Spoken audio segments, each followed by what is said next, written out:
දරුවනේ බොරුවේ විපාක තමයි ඔයාලා අහලා ඇති. එක බොරුවක් කිව්වොත් ඒ බොරුවක පාපේ රැස් වෙනවා. දෙවිවරුන්ට අමනාප වෙන එකක්. ඒ දෙවිවරු මනාප නැයි කිරණෙට කැමති නැහැ. ඊළඟට බොරුවේ විපාකයක් තමයි කට ගන්ධස්සාරයි.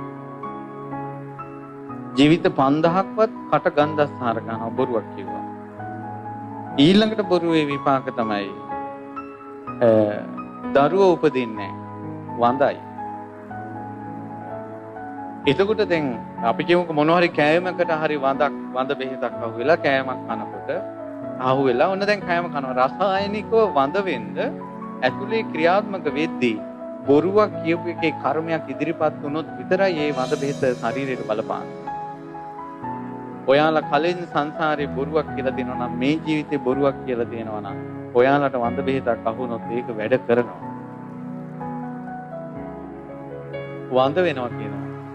ගොඩාක් අයට දරුවන්ගේ ප්‍රශ්න තියෙනවා. ගොඩාක් අය. ඒ ඔක්කොම පච හැලීමේ විපාක සංසාරේ. ඊළඟට කියනවා උපතින්. ඒ කියන්නේ වෙන පිනකින් දරුවෝ උපදිනවා. ඉපදෙන්නේ කෙල්ලෝ. සාමාන්‍යයෙන්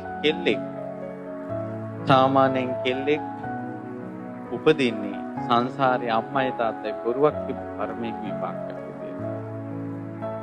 කොල්ලෝ උපදින්නේ සත්‍ය වචනේ විපාකයක් විදියට. ඊට පස්සේ සමහර වෙලාවට අපි කියමු දරුවොත් උපදිනවා. ඊළඟ බොරුවේ විපාක තමයි දරුවෝ Taman අතෑරලා යනවා. අම්මලා කියන දුව එංගලන්තේ පුතා කැනඩාවේ අනිත් කෙනා ඇමරිකාවේ චූටි දුව ඉතියෝපියාවේ කියලා විස්තර ගොඩාක් කියන්න යනවා. එතකොට එහෙම කිව්වට එයා එහෙ වුණාට අම්මා මෙහෙනේ. අම්මා තනි වෙලා. එතකොට අම්මා තනි වෙලා ඉන්නේ දරුවන්ගේ ඇසුරෙන් තොරව. බුරු කීපේ විපාකයක් කියලා. එතකොට ওই වගේ තව ගොඩාක් විස්තර තියෙනවා. එයාගේ වචන නැති වෙලා යනවා. ඊළඟට දිවක් නැතුව උපදිනවා. මාළුව වගේ. ඊළඟට දිව දෙකක් වෙලා උපදිනවා. එතකොට එක බොරුවක් කිව්වොත් ඒකෙන් ඒ කර්ම ටික සකස් වෙනවා. අදාළ කාලෙදින් විපාක දෙනවා. හොයන්න බෑ. දෙයියනේ මේ බලන්න මේ පුංචි දරුවෝ ටික මේ කොල්ලෝ පිල්ලෝ ටික දැන් ඔය hina වෙලා මේ ඉන්නවනේ.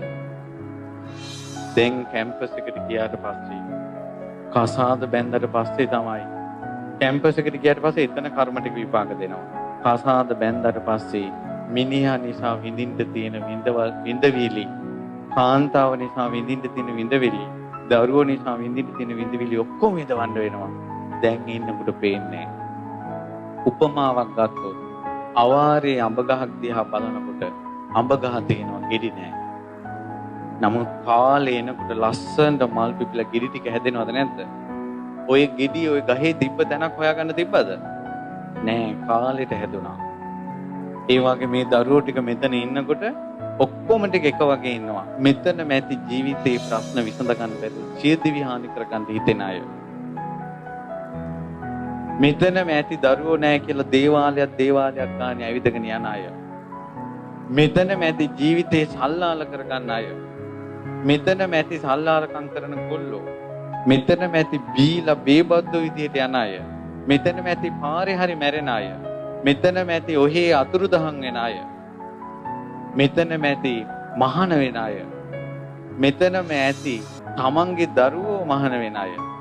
නමුත් ඒ කිසිවක් දැන් සොයාගත නොහැක. ඔක්කොම ඉන්නවා මෙහෙම. කාලෙට විපාක එනවා. අපි දන්නේ අපිට මොන විපාක විඳින්න වෙයිද කියලා. දැම්ම හදාගන්න තිසරණේ පිටලා සිල්පද පහ රැක ගන්න.